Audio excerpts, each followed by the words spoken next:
দেখি যে আমলটা করলে আমার ইমান অবস্থা থাকতো, আর ইমানের উপরে আমার ক্ষেত্রে ইমানের উপরে আমার মৃত্যু সত্য।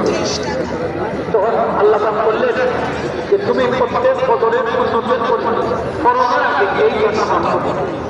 আমি এই কথা আপনাদের সঙ্গে এই কথা এবং তিরমিজির যতদিন পৃথিবীতে বেঁচে ছিলেন তিনি প্রত্যেক দোয়া করতেন এবং তার ছাত্রদেরকে এই দোয়া করার জন্য উৎসাহিত করে গেছেন।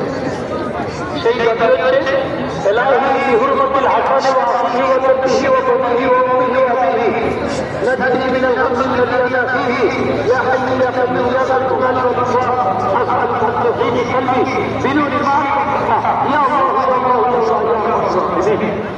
এই যে দোয়া, এই দোয়ার মধ্যে উসিলা আছে।